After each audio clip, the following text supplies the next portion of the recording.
Salam hörmətli tamaşaçılar. Bugün dünyanın siyasi gündəminə damğa vuran ən mühüm sənədlərdən biri barədə ABŞ Prezident Administrasiyasının yeni milli təhlükəsizlik strategiyası haqqında danışacağıq. Prezident Donald Trump tərəfindən təsdiqlənmiş bu strategiya təkcə Amerikanın gələcək xarici siyasət kursunu deyil, həm də Avropa ilə münasibətlərin, Ukrayna müharibəsinin və qlobal güc balansının necə dəyişəcəyini göstərən mühüm siqnallar verir. Sənəddə səslənən kəskin tənqidlər, NATO-ya dair yeni yanaşma, Avropada miqrasiya və demokratiya ilə bağlı iddialar isə qoca qitədə ciddi rezonans doğurub. Gəlin bu sənədin mahiyyətinə və beynəlxalq siyasətə təsirinə birlikdə nəzər salaq. ABŞ Prezidenti Donald Trump administrasiyası yeni milli təhlükəsizlik strategiyasını açıqlayıb. 33 səhifəlik sənəd dekabrın 5-də Ağ Evin saytında dərc edilib və əvvəlki Prezident Joe Bidenin 2022-ci ildə qəbul etdiyi strategiyanı tamamilə yeniləyir. Sənəddə bildirilir ki, ABŞ-ın 10 illiklər boyunca dünyanın ən güclü və uğurlu dövləti olaraq qalması üçün ardıcıl və məqsədyönlü qlobal strategiya lazımdır. Yeni siyasətin ideoloji əsası America First, yəni öncə Amerika konsepsiyasıdır. Trump sənəddə vurğulayır, nə edirik etsək də ilk növbədə Amerikanın maraqlarını düşünürük.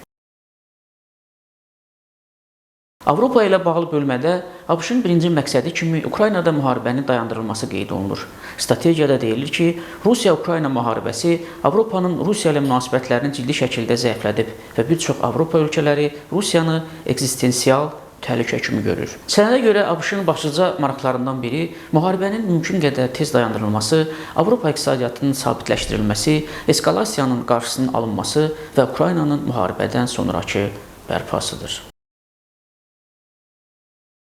Strategiyada Avropa ölkələrinin siyasəti də sərt şəkildə tənqid olunur. Sənəddə iddia edilir ki, Avropa rəhbərləri Ukrayna müharibəsi ilə bağlı real olmayan gözləntilər yaradır, demokratik prosesləri zəiflədir və cəmiyyətin sülh istəyini siyasətə çevirmirlər. Vaşinqton Avropanın öz təhlükəsizliyi üçün daha çox məsuliyyət daşınmasını istəyir. Sənəddə NATO-nun genişlənməsinin dayandırılması çağırışı da xüsusi yer tutur. ABŞ hesab edir ki, alyansa daimi genişlənən struktur kimi baxmaqdan imtina edilməlidir.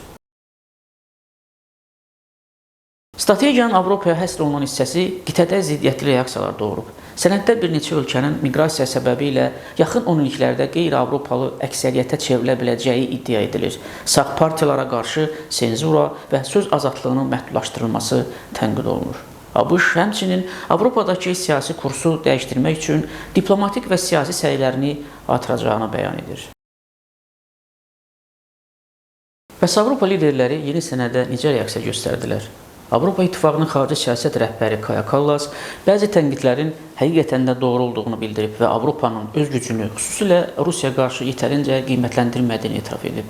Polşa baş naziri Donald Tusk ABŞ-a müraciətdə yazıb: Avropa sizin problemimiz deyil, ən yaxın müttəfiqinizdir. Bizim ortaq düşmənlərimiz var. Almaniyanın Xarici İşlər naziri Johann Wadephul isə daha sərt reaksiya verərək bildirib ki, Almaniya azad söz və demokratiya ilə bağlı dərs almağa ehtiyac duymur. Strategiyada ABŞ-ın xarici sərhədlərinin qorunması milli təhlükəsizliyin əsas elementi kimi göstərilir. Qərb yarımkürəsi ölkələri ilə münasibətlərdə isə ABŞ onların Çinin təsirinə qarşı dayanıqlığını əsas meyar hesab edəcək. Sənəd Çinə qarşı açıq qarşıdurmadan qaçmağı və Asiya Sakit Okean bölgəsində müharibənin qarşısının alınmasını vacib sayır.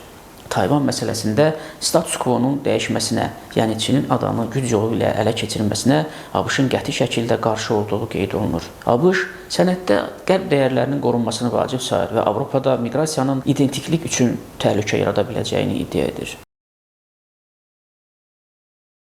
Beləliklə, ABŞ-ın yeni təhlükəsizlik strategiyası həm Avropa, həm Rusiya, həm də qlobal güc balansı üçün yeni reallıqlar formalaşdırır. Trump administrasiyasının sərt tənqidləri NATO-nun gələcəyi ilə bağlı qeyri-ənənəvi yanaşma və Ukraynada müharibənin dayandırılmasını prioritet elan etməsi yaxın aylarda beynəlxalq siyasi gündəmdə əsas başlıqlardan biri olacaq. Biz də bu prosesləri diqqətlə izləyəcək və baş verənlərdən sizi xəbərdar etməyə davam edəcəyik. Sağ olun, bizimlə qalın.